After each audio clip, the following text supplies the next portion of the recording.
6ix9ine did an interview with the Denzer Project, and during this interview, 6ix9ine they been asked acting a fool him lately, about bro. Fat Joe comments about him, and he proceeded to expose Fat Joe.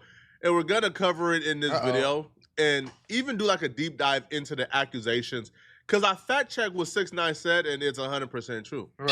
Fat Joe said that. Fat Joe's a Lean back.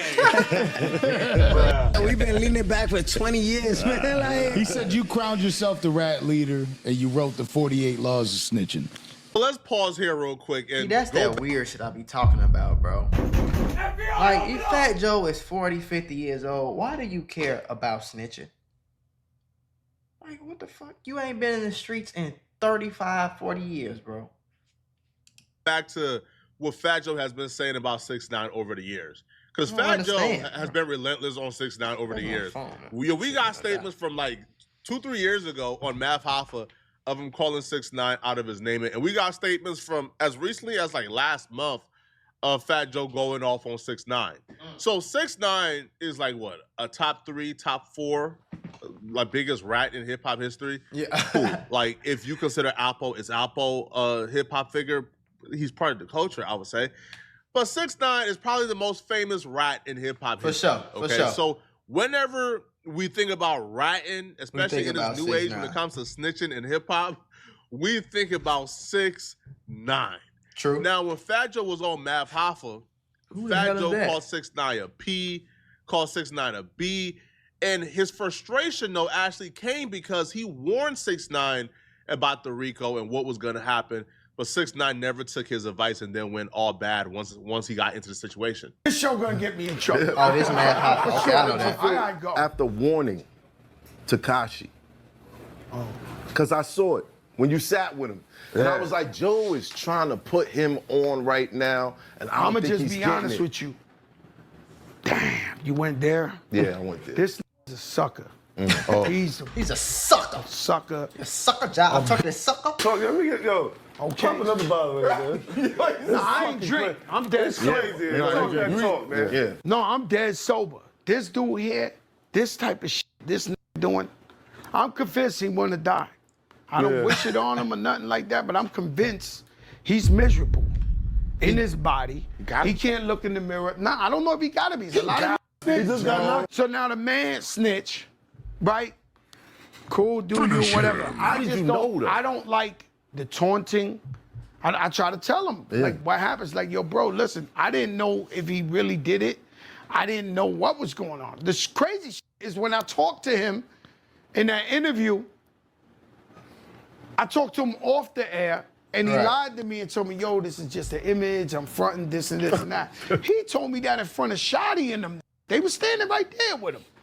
He said, what? Joe, he This is told just me that an he was image. lying. He's an image. Yo, Joe, I'm not really doing this. I'm not a gangster. You know, this is all for like promotion. I got it. At that point, I said, so you're not doing nothing because you're going to go to jail if you're really doing stuff. Nah, for real, though. Nah, Joe, I don't do nothing. I'm good. So I'm like, all right. I'm not 40. I'm not even 30 yet, okay? Right. But I would imagine once you get to age 40, you start to value tranquility and peace. That's what I'm, fuck 40. I'm 27. Bro, I cannot imagine being 30 years old, 40 years old, pushing 50 years old, and still trying to argue with niggas, calling niggas bitches and hoes and pussies and suckers on an interview, and you talking, doing all this while you talking about a nigga who 22 or some shit. Like, gang, go raise your kids, bro. Your kids damn near probably got kids at this point. Go be a grandpa. Take your grandkids to fucking Universal. Nigga, you rich. Go take your son to the south of France. Take your wife to Paris. Buy some. Come back home the next same day. Go do some of that, bro. Like, I don't understand. And I am not getting focus. it, man. Now, I understand he was asked this question, so I guess you know, kind of got to answer. But, bro, I'm not talking about nobody snitching in no interviews, bro. Right. I'm not calling somebody out their name. I'm not dissing them. Because he ain't snitch on me, and he ain't snitch on nobody I know. He snitched on some dudes who I told him in front of them what was going to happen, and they still kept him around. All right? But Fat Joe apparently is like the, I don't know, the prime minister of hip-hop now. he is so anti-rat. That's a stance. That's a stance that he's taken. So that's what Fat Joe is currently on. Now, that was years ago, though. As of lately, now, after that, like, I think Tekashi kind of dissed him in a couple other interviews after that. But as of lately, like a month ago, Fat Joe brought up the topic of snitching. Now, he would tell Jadakiss this was a topic that he set up at night thinking about because he needed a good topic to discuss. And he thought a good topic to discuss was who started the snitching epidemic in hip-hop. See what I mean? And he would say it was 6ix9ine. Yo, what's the event in hip-hop that broke the You see what I mean? You see what I mean? Like, why are you talking about snitching on, bro? Like, I just don't understand this shit. You supposed to be teaching niggas about stocks and fucking talking about grown people shit, bro. Like, that. Pause. This is weird. To make it to where you could snitch, and if you make good music or something, you could still live out here in hip hop.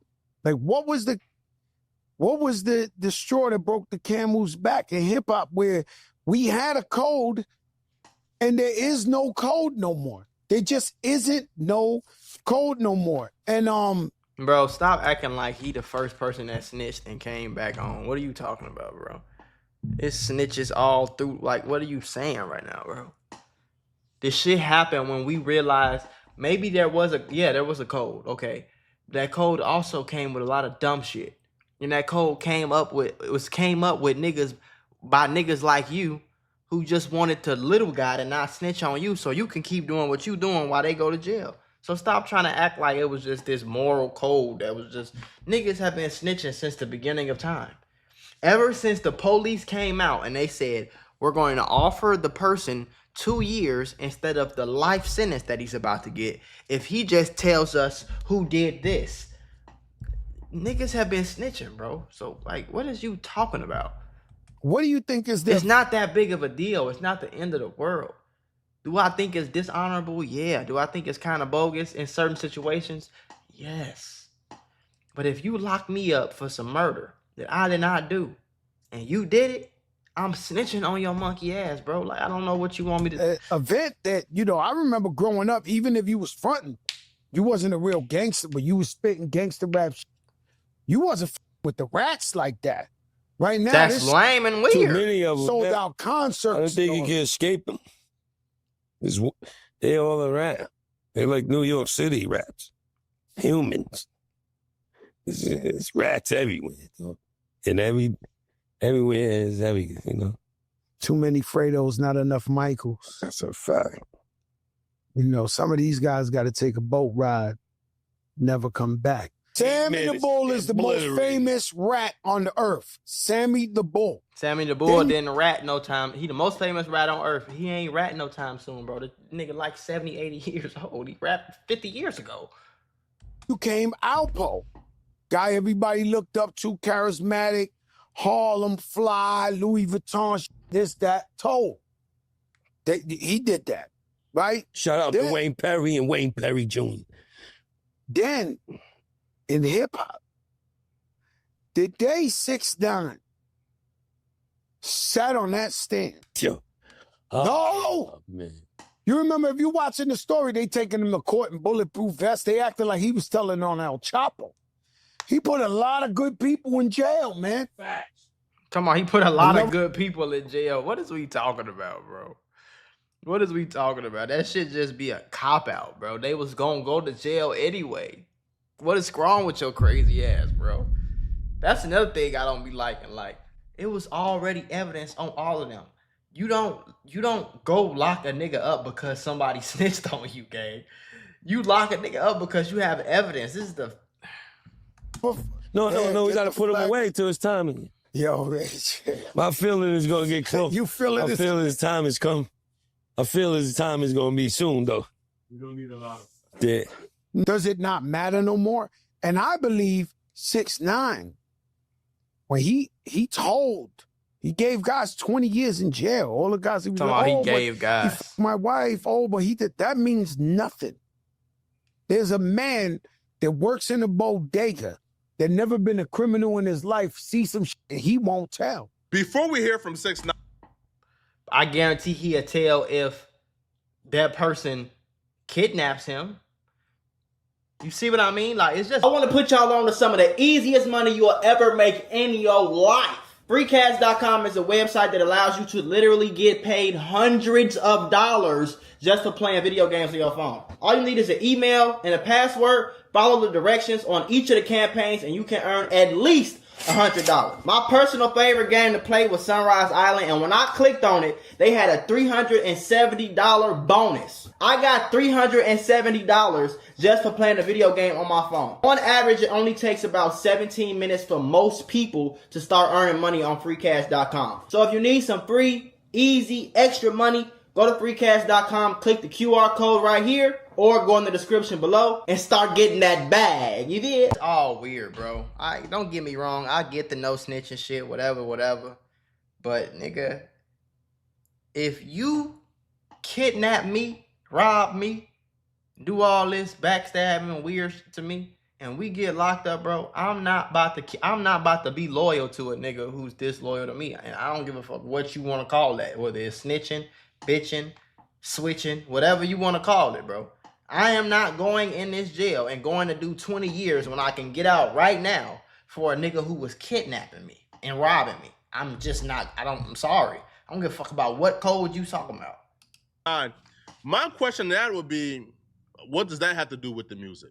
Now, 6ix9ine stopped making good music, right? 6ix9ine music is trash. I do think 6ix9ine music was for an era. He made really good music at a point. Yeah. Right now, bro, 6ix9ine hasn't made a hit, I don't know in how long, bro. Right. Even the snippets he dropped, the songs he dropped, they not hitting, bro. Nobody is tapping in for 6ix9ine musically.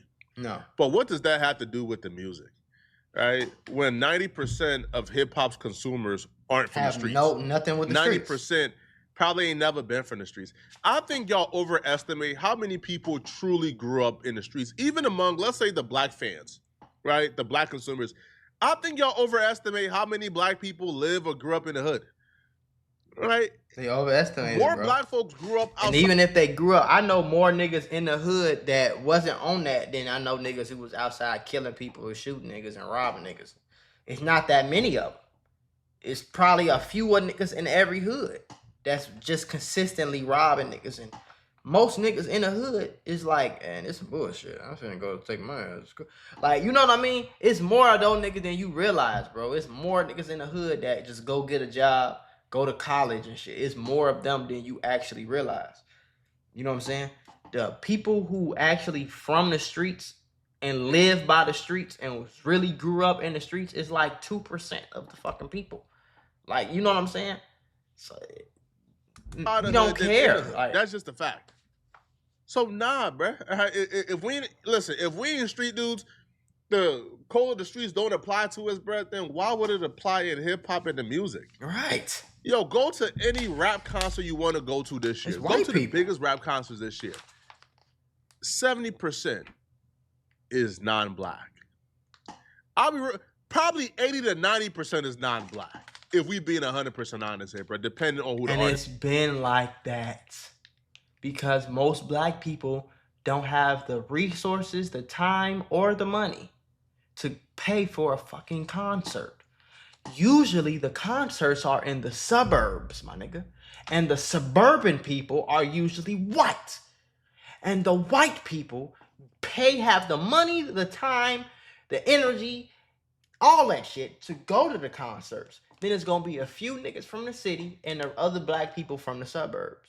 Y'all are delusional. Nobody really gives a fuck. That's why it's weird that y'all are still talking about it. Most people who are 40 don't give a fuck about who's snitching. Now, if you talking to little girls or you doing some weirdo shit, some heinous shit, okay, cool. Most niggas who are 40 have kids and they drop their kids off Monday, Tuesday, Wednesday, Thursday, Friday at school. They just want to hear some good music while they rolling the blunt while the kids at school or whatever the case is, bro. Like, we don't really give a fuck. It's weird that y'all do. This is, go to a Drake concert, 90% of the people there are not black. Nor are they from the hood. Right. So I feel like that shouldn't matter at all. It don't. Right? But that's his complaints against 6ix9ine. He blames 6ix9ine for kind of taking away all the rules. Well, 6ix9ine responded in probably the best way to respond back when you indeed did rat. Like, most of these dudes would just deny it, but 6ix9ine told, like, in clear as day, on the stand, pointing their finger in 4K. Right. So he responded in the best way possible, which was pointing out the hypocrisy. Fat Joe is talking that real Igga stuff. He's talking that man code and honor, morals and ethics, integrity and principles. Well, 6ix9ine kind of ripped that apart and kind of reveal how let me find out. He didn't talk about integrity, morals, and principles. If I crown myself the rat leader, he crowned himself as the cap leader. He didn't rob no 50 at no gym. That yo, bro, I'm not gonna lie, bro. Which one's my camera? That one? Yeah. This one? That one? Yeah, Fat Joe, you're a like you're. I'm not even gonna lie. You're a captain of the cap. Like, nobody believe. Even your co-host, who's Jadakiss, don't believe you. Every time you say a cap, that like, like. But like I said, you gonna go. Flag, like and flag on the play. And my next song, I even say, I be spitting so much facts that I make jokes to distract. That's the next bar in my song. Don't like the truth, so y'all make jokes to distract. We know this lying, right? All right, yo, listen to me. Listen. But there's to a lot me. of people that say he ain't lying. He ain't lying. Yeah. All right, which one's my camera? If Fat Joe is not lying, the next person on the Dancing Project, bring Big Pun's son. Bring Big Pun's son on the Dancing Project. Welcome back. Chris Rivers. Welcome back, y'all. Let's skip this clip. Watch when he see this clip, he gonna hit up. Yo, Chris, don't do that. How much money you need? Out of here. Kid, let's talk about it. Yeah, you just said a lot. You just said a lot. Bring Big Pun's son. Even on the verses, remember when he was facing Ja Rule? Yeah. And they said, don't play that shit. That's Big Pun. Don't do that. Don't do what, fat bitch? You talking about? The reason why 6ix9ine is saying bring Big Pun's son, because Fat Joe is talking that integrity, morals, and principle stuff. Yeah. And when it comes to the streets, right? Again, by your rules, isn't it thorough if you take care of your dead homie's family? If you do right by them with the business? You can't say, hey, the streets got a set of codes. I'm only going to follow this code. Okay, so maybe Big Pun is his homie, and he ain't do right Yo, by homie, his son. now you supposed to take care of the family to the utmost. You supposed to make sure they straight. Yo, I don't care if he signs you. You supposed to make sure, hey, bruh, right? The money go to the right places. Yeah. Well, the reason why he brought up Big Pun's son is because that's not been the case, all right? They've been accusing Fat Joe of stealing money that they deserve from Big Pun's discography for years. Fat Joe even came out at some point and said that he gave him $1 million, and they said that's not true. Right, so when she came to me and told me that, we did 2 projects and we got her, not us, we didn't take $1, we got her $1 million for her and the family. Now, she ran through it because she was used to spending that money. She comes back, I write her a check out my pocket, boom, and I'm like, yo, it ain't no more after this. Big Pun and wife will say that's cap. She never received $1 million from Fat Joe. And they filed a lawsuit against Fat Joe. And as far as I know, I think she either won the lawsuit or settled. The lawsuit is still currently going on. Okay. But they sued Fat Joe because Big Pun was receiving royalties and none of the money was going to the family. Fat Joe would tell him, hey, man, listen, man, ain't no money coming in, man. Man, listen, it's going to prior obligations. But then they would do like their research and they'll find out, no, there's actually money coming in and the money is actually being collected by someone. Right. And so we find And that's ourselves his wife. in situations like Liza Rios has with Joe Cartagena, Fat Joe, where, you know, you got to file a lawsuit to figure out what actually happened and to find out where is the money. That's crazy. So today, although Fat Joe's lawyers originally filed an answer in the case. They subsequently filed a motion to dismiss, as did Jelly's Jams, not claiming that they don't owe any money, but just making technical legal arguments that basically saying that Liza can't sue them for one reason or another. We feel pretty good about the hearing. There was a hearing that took place today. Was this the lawyer oral talking? arguments for our side and for Jelly's Jams and Fat Joe to talk about why we believe that they should be kept in this case and why we believe that they basically had fiduciary duties, meaning a higher standard than a breach of contract standard, to pay Liza monies that were due her husband so that her family can benefit. Right. You asked if it was a rehashing. Well, in some ways it's the same issue. Now, in my opinion, I think stealing money from your homie, your unalived homie's family is worse than snitching on a nigga that kidnaps you. Just my opinion. I think that there's a lot more worse things you could do as a man that'll make me stop fucking with you than if you go into jail and snitch on a nigga who's basically robbing you.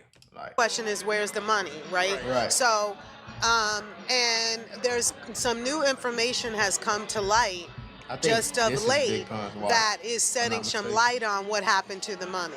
And so that's really why this lawsuit is being filed now. Over time, you're supposed to get royalties twice a year or whatever, and most of the time the accounts are saying they're unrecouped. So when an artist is getting statements that say they're unrecouped, there's really no reason for them to think that there should be money there. Right. In this particular case, we found the reason to believe that there really should be some more money there. And that is that we found out that in foreign territories overseas, that the writer splits are not properly reflected for the songs the way they should have been, and that's indicating that there was some money that was collected there that shouldn't have been collected. Right. So that's where we're after. We're trying to pursue that. And they got offshore accounts. Actually, the important thing is that now artists are also getting paid for that money. ASCAP and BMI, the traditional, societies that collect money for songwriters, have been able to collect money for those streaming services and other, new technology types of services. I don't know about y'all, man, but I just believe, man, right, from my perspective, that doing something like this, from my perspective, is objectively worse than telling on criminals. That's exactly. Okay, like that. Like that's just me. All right, but Joe, let me know in the comment section. Exactly how I feel. I think doing that is a lot worse than telling on the fucking criminal. The hell, and not going to jail, nigga. The fuck, y'all asked me on some the weirdest shit I ever imaginable, bro. And then be grown as hell, got the nerve to talk like, man, get your weird ass on. Go on about your business, bro. That's some weirdo shit.